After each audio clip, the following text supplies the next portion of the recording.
Welcome to the deep dive. So today we're diving into something pretty fascinating, really. This idea that blockchain was going to completely change, construction and real estate. Mm-hmm. I mean, the vision was incredible, wasn't it? Instant transactions, totally transparent supply chains, even making property investment open to, well, almost anyone. Yeah, the promise was huge. Really compelling. But, and this is the kicker, the reality check has been pretty harsh. Despite all that hype, the actual landscape is, well, it's kind of littered with projects that just fizzled out. So a lot of those grand visions just didn't happen.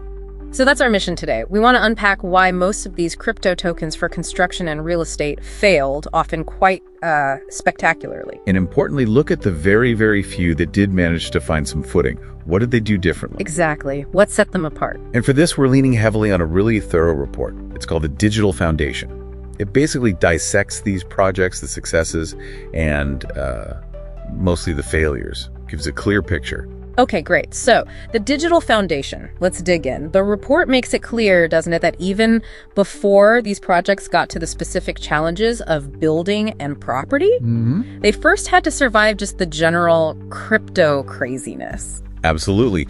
The general market headwinds, as you might call them.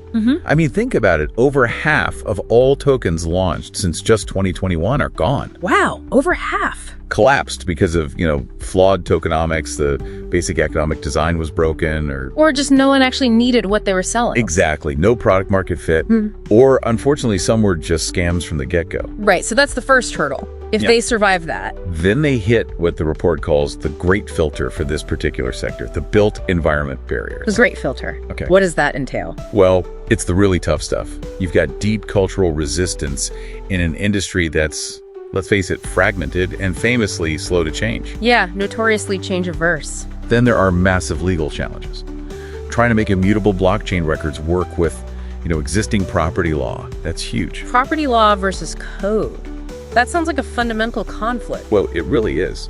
I mean, how do you enforce a digital record on a blockchain when the legal system runs on physical deeds, paper titles, different rules everywhere, and judges interpreting things? Yeah, one is decentralized and fixed, the other is centralized and, well, human. Precisely. Bridging that gap proved incredibly difficult, often just impossible for many projects. And the report mentions those early projects, the ones using utility tokens, Brickbit, Builderium, names like that, they all failed. Universally failed, yeah. Those utility tokens were basically meant to be like digital coupons or access passes for a specific platform. Okay. But the fundamental problem was their value was all over the place, highly volatile, tied to pure speculation. Right, not something you want to use for a stable, high-value deal like buying property or funding construction. Exactly. Nobody in their right mind wanted to use a token that could crash overnight to pay for a multi-million-dollar project. It just didn't work. So, okay, those utility tokens were kind of a dead end for this specific use case. What was the shift? How did the tiny few survivors actually manage it? Well, this is where it gets really interesting. The few that are still around, and again, it's a very small fraction, names like Propy, Realty, Blocksquare, they pivoted. Dramatically. A pivot to what? They shifted to tokenizing real-world assets. RWA. RWA tokenization. Okay. So instead of a speculative platform token, they focused on creating tokens that represented actual ownership or economic rights in a tangible asset, like a specific property. Linking the digital token directly to something real, something physical? Exactly. And the core insight here, maybe the most important one, is that success didn't come from that initial vision of radical decentralization. It came from finding ways to reconcile the digital innovation with the messy, entrenched realities. Realities like needing legal backup. And trust, precisely. Legal enforceability, established trust mechanisms, even using traditional financial pathways for these high-value assets. That definitely sounds more practical. You're buying a verifiable piece of something real. But wait a second. Even these quote-unquote successes, they don't sound like those purely decentralized, disruptive systems that were first pitched, do they? No, you're absolutely right. They're not. And this raises a really important point about what success even means here. They are, in reality, hybrid models. Hybrid, meaning? Meaning they rely quite heavily on centralized companies, Yeah. traditional legal structures, things like LLCs, trusts, notarized agreements. So using the old tools to make the new tools work legally? Exactly. They act as the bridge between the token on the blockchain and the actual asset in the real world. Proppy, for instance, it uses blockchain to streamline parts of a real estate deal, like maybe tracking offers or transferring deeds more easily. Okay, making things more efficient.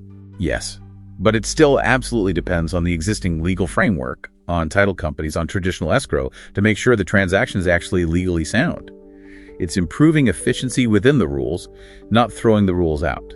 So wrapping this up, what's the key takeaway for you, our listener? It seems this whole journey of crypto tokens in construction and real estate has been, well, a real learning experience. A sobering lesson, perhaps. Yeah. It shows pretty clearly that very few projects actually make it. And the ones that do, they're taking it slow, step by step, and crucially using these hybrid approaches, blending the new tech with the old systems. Yeah, merging digital innovation with the established legal and financial world seems to be the only viable path so far. And thinking bigger picture, the future of blockchain in this space seems less about, some sudden technological revolution. Probably not. It looks like it depends much more on getting the regulatory side sorted out. Right. Developing digital frameworks that are actually enforceable in court, that provide the kind of certainty these high-value industries absolutely need. You need that legal clarity and trust. Without it, the tech alone isn't enough. So it's less about demolition and more about careful renovation, maybe? Building on the existing foundation. That's a good analogy, yeah. Which leaves us and you with this final thought to maybe chew on. If the most successful projects we see are these hybrids, the ones still leaning on central companies and traditional legal structures, what does that suggest about the real-world limits of pure decentralization, especially in industries like real estate that are so valuable and so heavily regulated? It certainly makes you question how far that pure vision can actually go in practice. Definitely something to think about. Thanks for joining us on The Deep Dive.